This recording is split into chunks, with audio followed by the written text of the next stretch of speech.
Shana Tova à tous nos spectateurs. Et oui, on a démarré une nouvelle année sur le chapeau de roue. Et on se retrouve enfin pour nos rencontres avec le Tanar, toujours depuis Jérusalem, où le ciel n'a pas bougé. Il est toujours bleu. Et Roni Akrish est toujours rayonnant. Bonjour Roni. Merci David. Bonjour, comment allez-vous? Ça va très bien, merci. Voilà, un plaisir réitéré à chaque fois. Voilà, merci beaucoup Roni et d'être toujours là. Et pour les spectateurs qui nous rejoignent, Roni Akrish est historiosophe, spécialiste du Tanar. Et on va tout de suite parler de la paracha qui ouvre la Torah, finalement, de la Haftarah de la parachat Bereshit. Alors, on peut dire que finalement, le premier verset de cette Haftarah qui est extrait du prophète Isaïe, Yeshayahu, au chapitre 42, c'est un peu un trait d'union avec la Sidra de la semaine, puisqu'il est question de nous relater la création de l'univers dans la Haftarah. Et au premier verset, on rappelle cette création. Ainsi, par le Tout-Puissant, l'Éternel, qui a créé le ciel et l'a déployé, a étendu la terre et l'a fait produire, a donné la vie aux hommes qui la peuplent et un esprit à ceux qui la parcourent.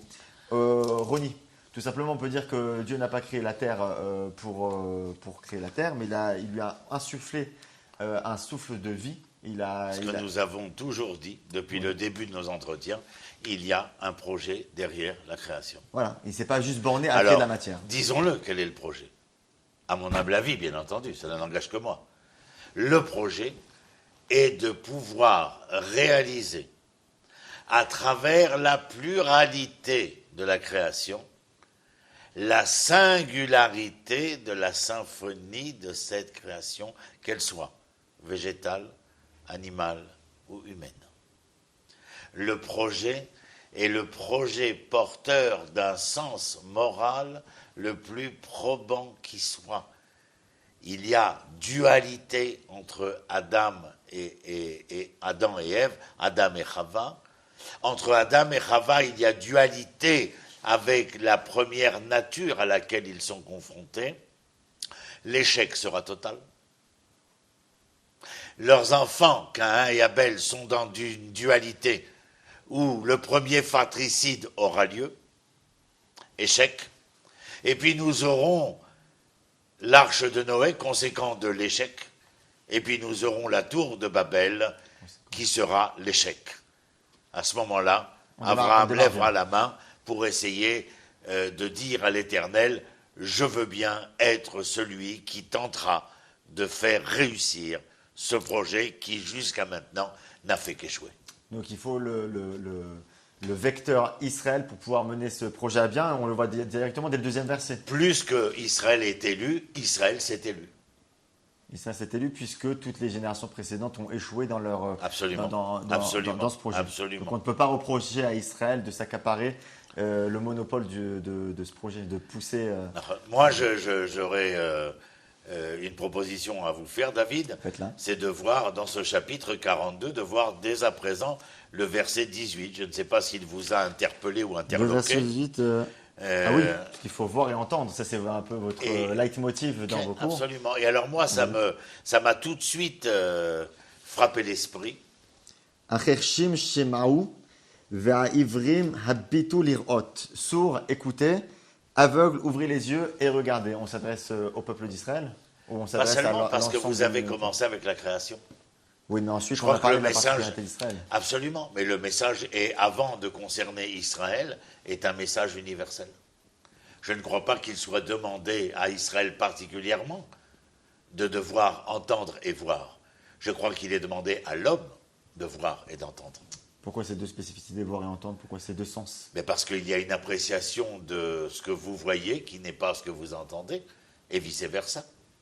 Et donc, de la même manière que dans la prière, nous disons Oznaim velo ishmeu, enaim velo iru. Ils ont des oreilles, ils n'entendent pas. Or, vous savez bien que l'entendement, l'ishmoa, se trouve ici, dans l'oreille interne, c'est-à-dire là où il y a ce liquide qui nous sert de centre de gravité, c'est-à-dire qui nous permet l'équilibre.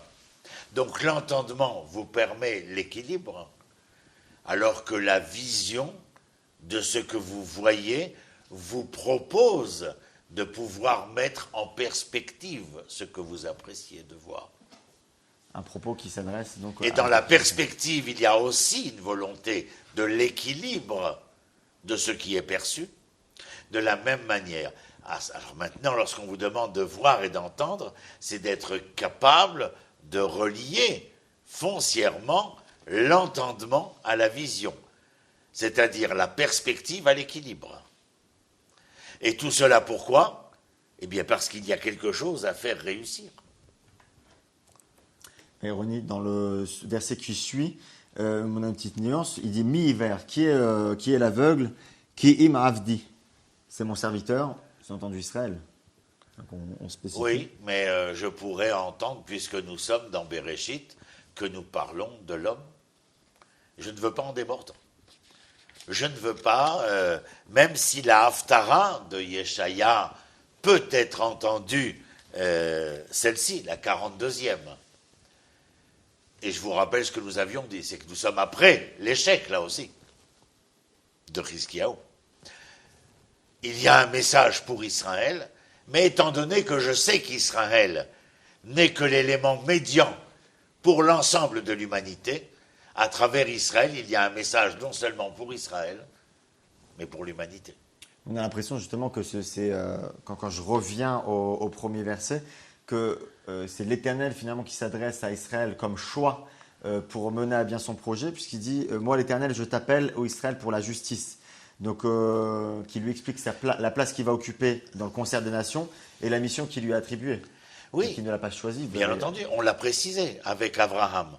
C'est-à-dire qu'il y a une prise, un engagement et une prise de position de la part d'Abraham qui sera un faire-valoir pour l'ensemble des descendants. Donc l'interpellation ici de Yeshayahu n'est ni plus ni moins que l'interpellation dévolue à Israël pour l'engagement qui est celui d'Israël et auquel il est demandé, bien entendu, ses capacités de l'entendement et de la vision. Est-ce que ce sont ces deux capacités qui forment la mission du peuple hébreu que l'on voit au Pasuk 22, Chafetz Leman Tzidko, Yagdil Torah Veyadire. L'Éternel veut que tu fasses triompher la justice. Il faut voir et entendre pour faire triompher la justice. Tu as parlé de Torah. Reprends le verset.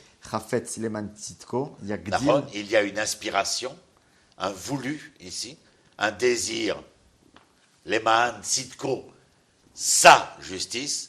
Et comment s'appelle sa justice? Yagdil Torah Veyadir. Voilà, tu as la réponse. À ceux qui seront capables de faire grandir, d'embellir, d'apporter à sa Torah. Torah veut dire quoi? Enseignement. Enseignement. Quel est l'enseignement de l'Éternel? Un enseignement à même de pouvoir, nous l'avons dit tout à l'heure, grâce à ses lois et ses commandements, de tendre à faire de la pluralité existentielle un singulier symphonique qui ne déparaît pas les particularismes qui existent dans chacune des composantes de la pluralité, mais qui ensemble seraient à même de pouvoir jouer le concerto tant voulu par l'Éternel. Oui, il n'est pas question ici, en tout cas dans ces versets transmis par le prophète Isaïe, de loi quelconque à suivre ou d'une démarche à suivre particulière. Pour pouvoir mener pour Israël, il y aura des lois, de même que pour les nations. Les Shiva, Mitzvot, Bnei Noach, elles sont omniprésentes. Ce sont les bases, les fondements de la société. Non, on ne connaît pas les bases de la justice. Par quel moyen on fait la justice? Tout au long du texte toranique, il sera expliqué, explicité, que dans le vécu, dans l'existence de l'homme, il y a des rapports sociétaux qui devront être établis. Tout au long du texte toranique, il sera question de cela. Mais pour cela, il faut que le paradigme dont nous avons parlé précédemment soit un état de fait. La vision, l'entendement. Voir pas seulement l'autre, ne pas seulement entendre l'autre, mais être capable de voir et d'entendre l'espace dans lequel l'autre et les autres s'aventurent et se déroulent. C'est-à-dire qu'il faut éviter de ne pas entendre, de ne pas voir, c'est-à-dire de quoi? Celui qui n'entend pas, Oznaïm velo ishmeu, enaïm velo iru, eh bien c'est une cécité sourde de l'histoire. Cécité sourde ou de l'histoire, ou une sourde cécité de l'histoire, ça revient au même, ce sont des arrangements linguistiques de Reni. Mais en tout état de cause, ça est perçu par l'Éternel comme une impossibilité foncière, fondamentale, à toute espérance de devenir. C'est-à-dire que si vous suivez ce chemin-là, vous allez rencontrer de nouveau ce qu'ont rencontré les premiers acteurs de l'histoire, l'échec. Mais justement, René, pour rebondir sur ce que vous venez de dire, endosser cette responsabilité et donc c'est s'attendre à d'éventuels échecs, c'est encaisser un lourd et endosser un lourd tribut, finalement. De ne pas retomber dans les mêmes erreurs antérieures que mes prédécesseurs entamèrent. Il est bien évident que je dois apprendre. Si je sais aujourd'hui ce que je sais parce que je suis aujourd'hui, il m'est donc impossible de recréer les conditions là, dans cette nouvelle année qui est la nôtre, de recréer les conditions qui ont servi à la destruction du premier temple, à la destruction du second temple, à la destruction partielle de mon peuple durant mon exil, c'est-à-dire que cette cécité sourde ou cette sourde cécité doit m'être totalement interdite. C'est quelque chose qui doit être persona non grata dans l'histoire de mon humanité. Et le texte ici, tu as vu de grandes choses et tu n'as pas fait attention, verset 20. Tu avais les oreilles ouvertes sans rien entendre. Vous comprenez, David, que ceci a été écrit il y a plus de 2500 ans et que nous avons, par une mauvaise écoute, interprétation, ou plus un mauvais entendement, et une cécité de l'histoire, créé des situations qui ont été beaucoup plus dramatiques que caduques. Elles ont été tragiques pour beaucoup d'entre nous et dramatiques pour la majorité. De par notre entière responsabilité. Parce qu'il y avait un refus. Il faut chercher le problème chez l'homme. Évidemment. Et vous pensiez le chercher chez qui? Chez Dieu? Le problème, il est essentiellement chez l'homme, parce que l'homme se refuse à une appréciation. En quoi se refuse-t-il? Essayez de penser à ceux qui sont intimement persuadés qu'ils sont possesseurs de la vérité, de la seule vérité, qu'ils soient séculiers ou religieux d'ailleurs. Ça veut dire qu'ils sont dans l'incapacité de pouvoir engager un dialogue quel qu'il soit. Ils sont assis sur leur propre vérité, de laquelle ils ne bougent point. C'est une affirmation qui ne s'entend pas de deux manières. En conséquence de quoi? Eh bien voilà que nous sommes les victimes. Israël, dit-il, Dieu a voulu faire triompher la justice. Au verset 22, un peuple pillé, dépouillé, tous on les a confinés dans des fosses. Excusez-moi, ça m'émeut. Et relégués dans des cachots. On les a spoliés et nul n'a dit rendez-lui. Vous créez cette situation-là par votre source de cécité dont je parlais précédemment. Et quand Yeshayahu parle, il ne connaît pas Torquemada, il ne connaît pas Staline, il ne connaît pas Eichmann. Alors réfléchissons. Il est prémonitoire.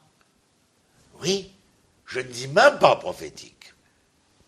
Le propos de Yeshayahu ici est prémonitoire lorsqu'il interpelle l'homme à voir et entendre. René Krish, merci de remettre les pendules à l'heure en ce début d'année. En tout cas, vos paroles sont précieuses. Merci beaucoup Ronnie. Merci Toda à Rabba. nos spectateurs de nous suivre de plus en plus nombreux et d'être avec nous sur les réseaux sociaux. Vous pouvez éventuellement partager et commenter ces vidéos. On se retrouve très bientôt pour une nouvelle émission de rencontre avec le Tanard. Bonne journée.